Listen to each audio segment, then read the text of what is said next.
সকালবেলায় বেরিয়ে পড়েছি এই গুয়াহাটির পল্টন বাজার থেকে। চলেছি এখন প্রায় 55 কিলোমিটার দূরে গাড়ি করে আমরা যাব একটি জায়গায়, সেটি হলো পবিতরা ন্যাশনাল ফরেস্ট স্যাংচুয়ারি। ওখানে আমরা গিয়ে দেখবো অনেক কিছুই। মূলত বিখ্যাত হচ্ছে ওটি রাইনোসরাস, একশৃঙ্গ গন্ডার ওখানে আছে। সুন্দর বনভূমি এবং তার মধ্যে পাখি বা অন্যান্য প্রাণী দেখা মিলবে, এটা আশা করি। যাই দেখি। এই হচ্ছে আমাদের গাড়ির ড্রাইভার ধর্মেন্দ্রনাথ দা। আমরা একটু সকালবেলায় যাচ্ছি, দাদা হাই করে দিন। ঠিক আছে, বেরিয়ে পড়েছি ন্যাশনাল ফরেস্ট যাওয়ার উদ্দেশ্যে। ওখানে জিপ সাফারির কতগুলো টাইমিং আছে। সকাল 6:30 থেকে শুরু হয়, 1.5 ঘন্টা বাদে বাদে কতগুলো স্লট আছে। টিকিট আমরা এখনো কাটিনি, যাই গিয়ে ওখানে গিয়ে টিকিট কাটবো। অনলাইনে টিকিট কাটা যায়, টিকিট কাটা হয়নি, ওখানে গিয়ে আমরা টিকিট কাটবো। এটা সাহিত্যরাগী লক্ষ্মীনাথ বেজবড়ুয়া, হাইটেক আসামিজ। হ্যাঁ, আসামিজ পোয়েট। কামরূপ কারিগরি প্রশিক্ষণ মহাবিদ্যালয়। বন্ধুরা, গুয়াহাটি ভ্রমণের এই দ্বিতীয় পর্বে আপনাদের আবারও সকলকে স্বাগত জানাই।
कितना है? 2 आदमी का? 2 आदमी का 35। 430 होगा, उतना जिप का नहीं लेता है। नहीं ना, वही तो आपको जीप का पैसा अलग।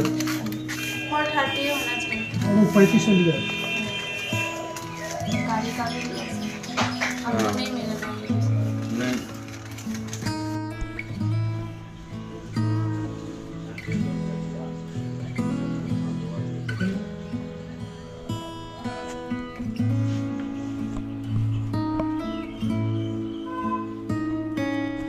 আমি আছি এখন পবিতরা ন্যাশনাল যে স্যাংচুয়ারি, ওয়াইল্ড লাইফ স্যাংচুয়ারি, সেখানে। এই পবিতরা হচ্ছে এই ব্রহ্মপুত্র নদের প্রায় দক্ষিণ দিকে অবস্থিত 38 বর্গ কিলোমিটারের বেশি জায়গা জুড়ে বিস্তৃত একটি গ্রাসিল্যান্ড এবং ব্রহ্মপুত্রের ধারেই অবস্থিত এটি, এবং এটি মরিগাঁও জেলাতে অবস্থিত। এবং এখানে মূলত দেখতে পাওয়া যায় একশৃঙ্গ গন্ডার, যে ওয়ান হর্নড রাইনোসরাসের জন্য বিখ্যাত। এছাড়াও অনেক কিছুই আছে দেখার মতো। তো আমরা যাব, আমরা জিপ সাফারি করেছি, এই জিপ সাফারিতে চেপে আমরা যাব ওই জায়গাগুলি সমস্ত ঘুরে ঘুরে দেখতে। তো চলুন যাই।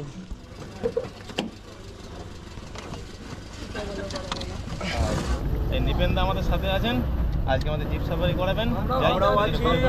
সবাই আমরা দেখবো ঘুরে ঘুরে। পিছনেও আছে সবাই।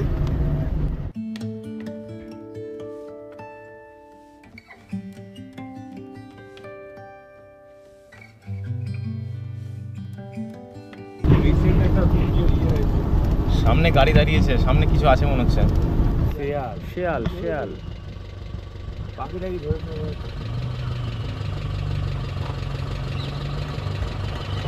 গাছে উঠে শিয়ালে পাখি ধরেছে।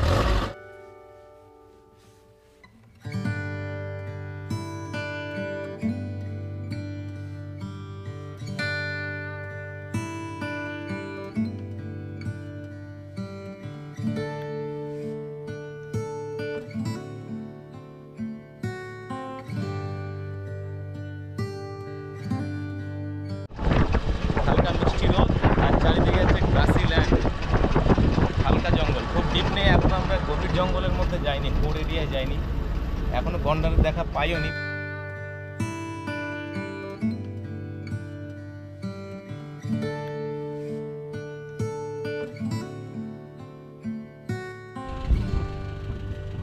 সামনে দেখতে পেয়েছি এই ওয়াইল্ড বাফেলো, এগুলো বন্য মহিষ, ওয়াইল্ড বাফেলোস। এইগুলো হচ্ছে সেই জল কাদা আছে এমন জায়গা, আর এই সামনে কিছু এই ঘোড়াও দেখতে পেয়ে গেলাম।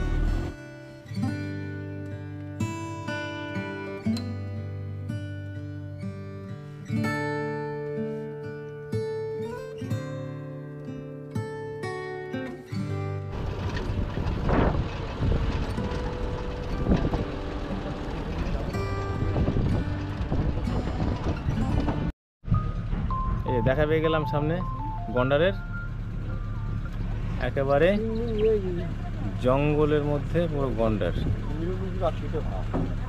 বয়স হয়ে গেছে এটা।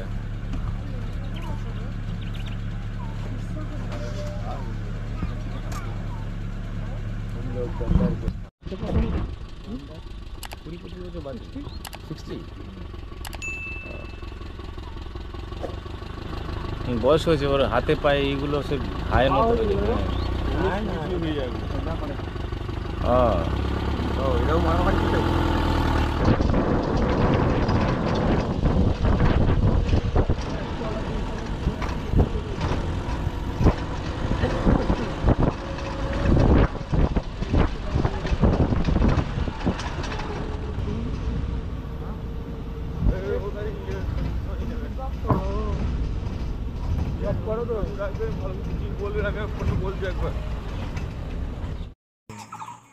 আবার ঢুকিয়ে দিল। এটার সিংটা তবু আছে। ওই যে আবার নাক তুললো। নিচে নামিব? না না না না না না, নিয়ম আছে যেটা সেটা মানতে হবে। চোখটা নাকটা শুধু ই করেছে, বলা যায় না অ্যাটাক করে যদি। এখান থেকে ছবিটা নেই, ভালো হচ্ছে। গন্ডার জলের মধ্যে ভিডিও কর না ডুবে আছে।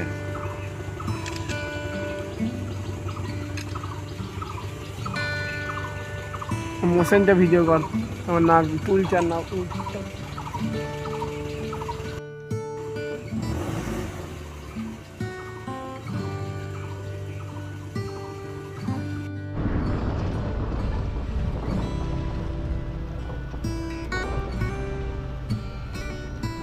আমরা সকাল 9:30টার যে জিপ সাফারি, সেই জিপ সাফারিতে আমরা রয়েছি এবং বেশিরভাগই এখানে রয়েছে সরলবর্গীয় যে উদ্ভিদ, তার জঙ্গল। জঙ্গল মাঝে মাঝে ঘন এবং মাঝে মাঝে পাতলা বটে। মাঝে যে রাস্তা রয়েছে সেই রাস্তা দিয়ে রয়েছে এই জঙ্গলের ভেতরে যাওয়ার পথ।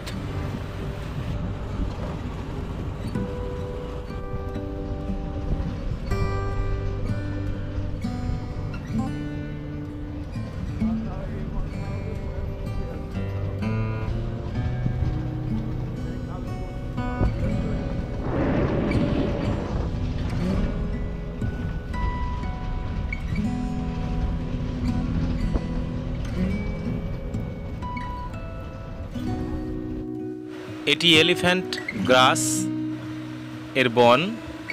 আসলে বর্ষার সময় এই ঘাসগুলি আরও অনেক বড় বড় হয়ে ওঠে। এই বিস্তৃত যে গ্রাসিল্যান্ড, সেই গ্রাসিল্যান্ডের মধ্যে দূরে রয়েছে 2-3টি গন্ডার, কিন্তু ক্যামেরাতে এখানে বোঝা যাচ্ছে না। হাতি সাফারি করতে গেলে এখান থেকে হাতিতে চাপতে হবে। হাতিতে ওঠার স্থান এলিফ্যান্ট রাইডিং পয়েন্ট। 1000 টাকা? হ্যাঁ,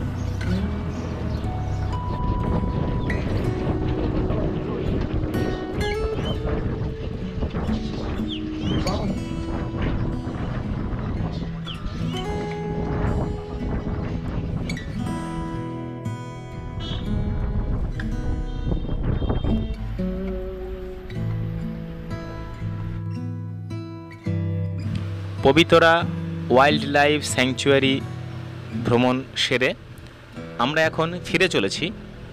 এই স্যাংচুয়ারি থেকে প্রায় 4.5 কিলোমিটার দূরে অবস্থিত চনকা রিভার সাইড ভিউ পয়েন্ট, সেখানে আমরা সেখানে গিয়ে আমাদের খাওয়া দাওয়া এবং সেই সাথে একটু রেস্ট নেব। এই স্বল্প চড়াই উতরাই পাহাড়ি পথ বেয়ে তার একদিকে রয়েছে প্রাচীন পাহাড় টিলাগুলো এবং তার আরেক প্রান্তে রয়েছে ব্রহ্মপুত্র নদীর রিভার বেড, এবং এই পথ দিয়েই আমরা এগিয়ে চলেছি এবং কিছু দূর গেলেই রয়েছে এখানকার পিকনিক স্পট ভিউ পয়েন্ট। জায়গাটি খুব সুন্দর।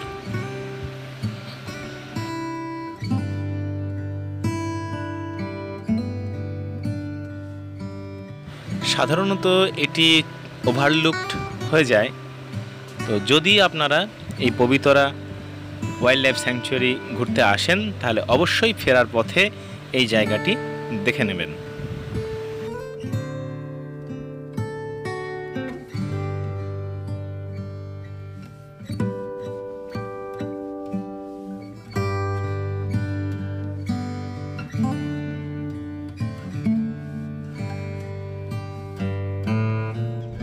চানকা পিকনিক স্পট, মরিগাঁও, আসাম। এটি পবিতরা যে ওয়াইল্ড লাইফ স্যাংচুয়ারি থেকে ঠিক আবার পল্টন বাজার অর্থাৎ গুয়াহাটি ফেরার পথে একটা জায়গা পড়ে, এটা হচ্ছে মায়াং ভিলেজ। এই মায়াং ভিলেজের কাছেই রয়েছে চনকা পিকনিক স্পট। এই দূরে এই যে জায়গাগুলো আছে এটি হচ্ছে ব্রহ্মপুত্রের রিভার বেড, ওইদিকে দূরে ব্রহ্মপুত্র রয়েছে পাহাড়, আর সেই সাথে সুন্দর এই পাহাড়ের কোলে রয়েছে অনেক রিসর্ট, পিকনিক করার মতো অনেক অনবদ্য জায়গা।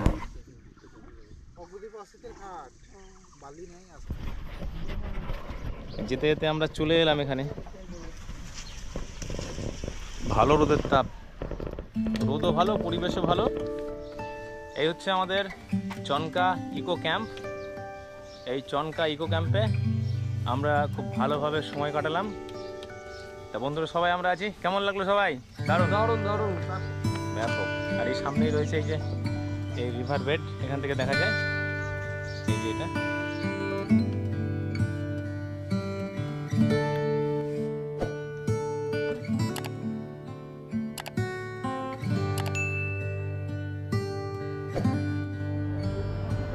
বন্ধুরা আছি এখন এই গুয়াহাটির যে মেন প্রধান বাজার পল্টন বাজার, সেখানে যে এখান থেকে এই গুয়াহাটির এই পল্টন বাজার থেকেই সমস্ত জায়গায় যাওয়ার গাড়ি পাওয়া যায়।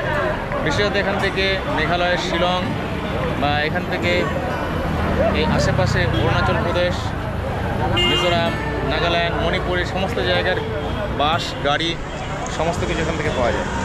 এখন ঘড়িতে সময় হচ্ছে 3:40। এখন এখানে এসেছি, ঘুরে ঘুরে এই জায়গাগুলো বাজার মার্কেটিং করব। আর এই যে এখন রয়েছি, এরপর আমরা এখান থেকে যাব গুয়াহাটির বিভিন্ন যে স্থানগুলি আছে দর্শনীয় স্থান, সেই জায়গাগুলো দেখতে ঘুরে ঘুরে দেখবো এবং আপনাদের দেখাবো। তো বন্ধুরা সঙ্গে থাকবেন।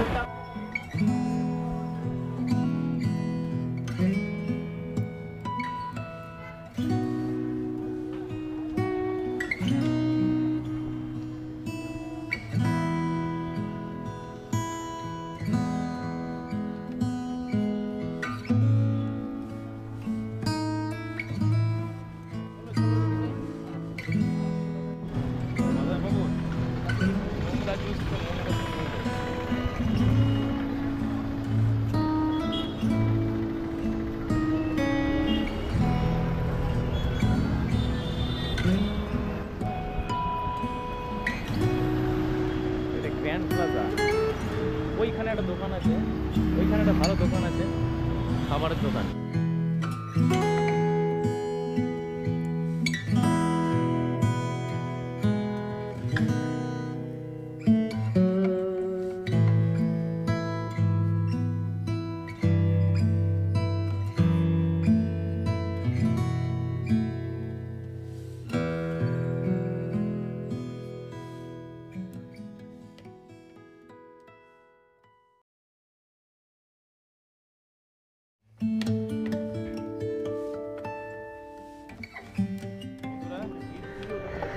চলে এসেছি আমরা এই গৌহাটির ক্রুজ রিভার সাইড সিন হবে এই ক্রুজের এখানে টিকিট কাটবো দেখি এখানকার টিকিটের সিস্টেম কি আছে কত করে চার্জ বা কী আছে এগুলো দেখবো জানবো আপনাদের দেখাবো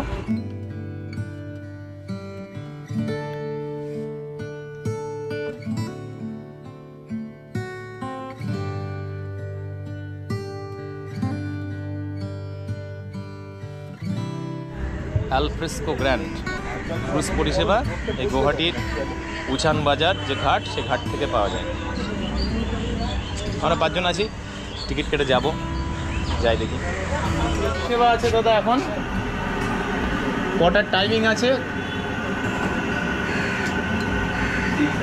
6 PM এর বাইরে যেটা আছে ওটা একই তো দেখে নিলে আচ্ছা আচ্ছা ঠিক আছে বেশ ক্রুজ ইনফরমেশন সানসেট ক্রুজ একটা রয়েছে রিপোর্টিং ক্রুজ টাইম হচ্ছে 4টে 4:30 থেকে 5:30 অ্যাডাল্টে 750 600 মিডল ডেকের ক্ষেত্রে কম একই রকম এটা সানডাউন ক্রুজ এটার ক্ষেত্রে আপার ডেকে 750 এবং মিডল ডেকে 600 ক্রুজ টাইম 6 PM থেকে এখানে ড্রিঙ্কস অন্যান্য সিস্টেম সবগুলোই আছে 7:30 থেকে 9:30 একটা আছে ডিনার ক্রুজ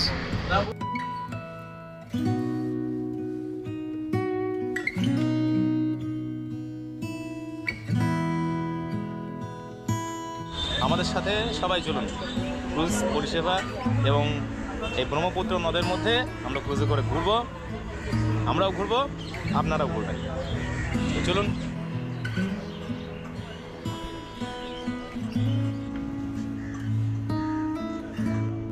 এই যে চললাম সন্ধ্যে 6টার সময় সানসেট ক্রুজ সেই ক্রুজ আনন্দ উপভোগ করতে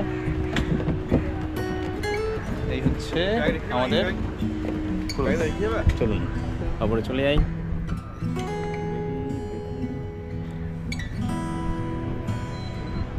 টিকিট দেখাতে হবে তো দাদা আচ্ছা আচ্ছা দাও দেখাচ্ছি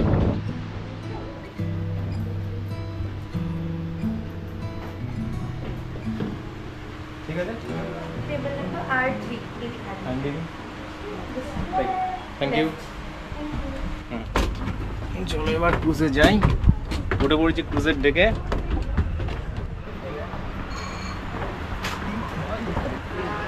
খুব সুন্দর এদিকে পরিষেবাটা দারুণ এই নিচে হচ্ছে এই রিভারের নিচে জল রিভারের ভেতরে একদম দারুণ পরিষেবা সব কিছু আছে এই হচ্ছে ক্রুজের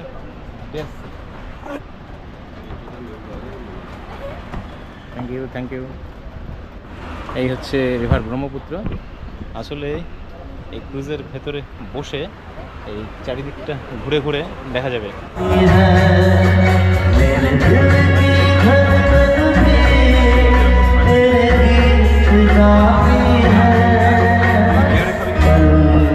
সানডাউন যে ক্রুজ সেই সানডাউন ক্রুজে আমরা ব্রহ্মপুত্র নদীর মধ্যে বড় প্রমোত্তরী সেই প্রমোত্তরীর মধ্যে আমরা ঘুরে বেড়াচ্ছি এবং আমাদের প্রায় 12 কিলোমিটার যাওয়া আসা মিলে এই নদীর মধ্যে জার্নি হবে সেই সাথে খাওয়া দাওয়ার ব্যবস্থা রয়েছে এবং এখানে খুব ভালোভাবে সময় কাটানো যাচ্ছে সবথেকে বড় কথা গান চলছে গান হচ্ছে এখানে বসার জায়গা আছে তা আমি বলবো যে আপনারা অবশ্যই যদি গৌহাটি ঘুরতে আসেন তাহলে এই গৌহাটিতে রাতের দিকে এসে অবশ্যই এই ক্রুজের মধ্যে ঘুরবেন ঘুরে বেরিয়ে দেখবেন যথেষ্ট ভালো লাগবে 3 রকম অপশন আছে আমি আগেই বলেছি তো এখানে বিশেষ করে নাইটের দিকে যেটা সেই ক্রুজটা অত্যন্ত ভালো এবং খুব সুন্দর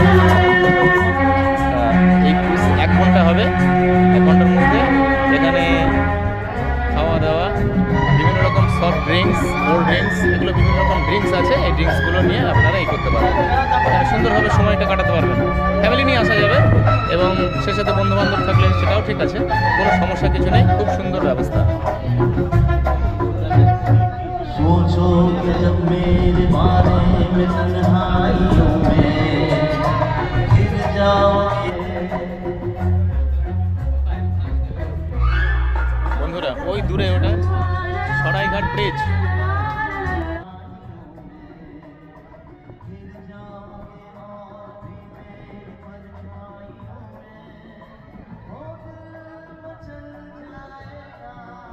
এখানে সুন্দর করে সময় কাটাচ্ছি।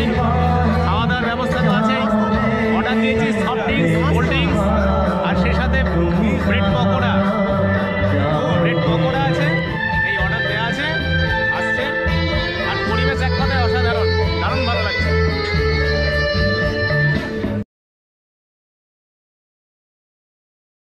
ব্রহ্মপুত্র নদের বুকে আমরা সানডাউন রিভার ক্রুজ উপভোগ করলাম এবং এখানে এই সংক্রান্ত সমস্ত বিবরণ এবং চার্জ আমি আমার ডেসক্রিপশন বক্সে দিয়ে দেবো। বন্ধুরা আপনারা সেখান থেকে সব তথ্য পেয়ে যাবেন।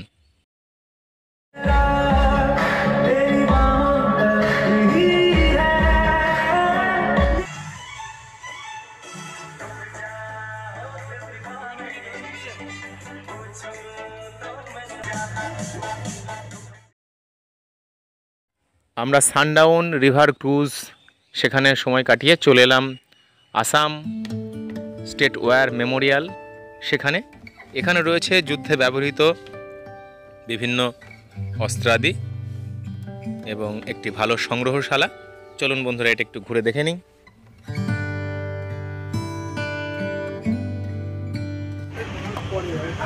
এটি ইন্ডিয়ান নেভি ব্যবহৃত একসময়কার যুদ্ধের ট্যাঙ্ক। আমরা চললাম নিচে। ইন্ডিয়ান নেভির, ভারতের মিলিটারির বিভিন্ন শিল্ড মেডেল।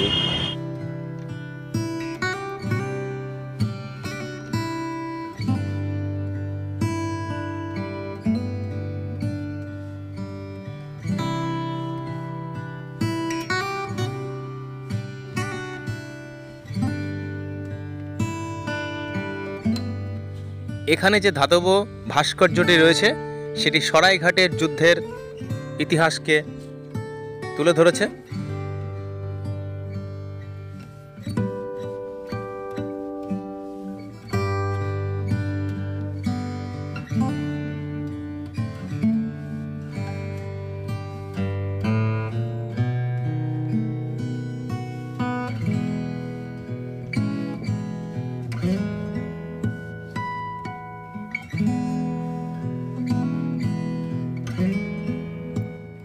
এখানে আসাম রাইফেলস এর রয়েছে বড় একটি প্রদর্শনী।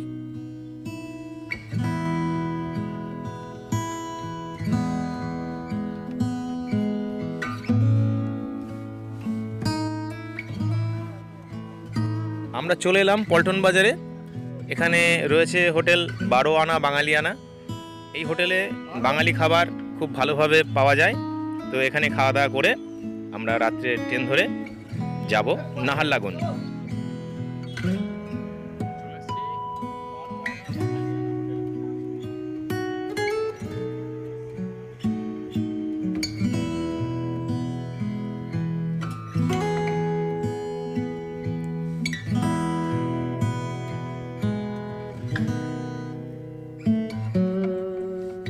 আমরা খাওয়া দাওয়া শেষ করে পৌঁছে গেলাম গুয়াহাটি রেল স্টেশনে।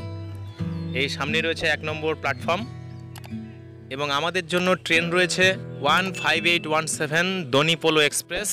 গুয়াহাটিতে টাইম রাত্রি 11টা 15 মিনিট এবং পৌঁছাবে আমাদের ট্রেন পরের দিন সকাল 6টা 40 মিনিটে নাহারলাগুন, ইটানগর, অরুণাচল প্রদেশে। বন্ধুরা এই ভিডিও কেমন লাগলো অবশ্যই কমেন্ট করে জানাবেন। ভালো লাগলে লাইক, শেয়ার, সাবস্ক্রাইব করে পাশে থাকবেন। সকলকে ধন্যবাদ।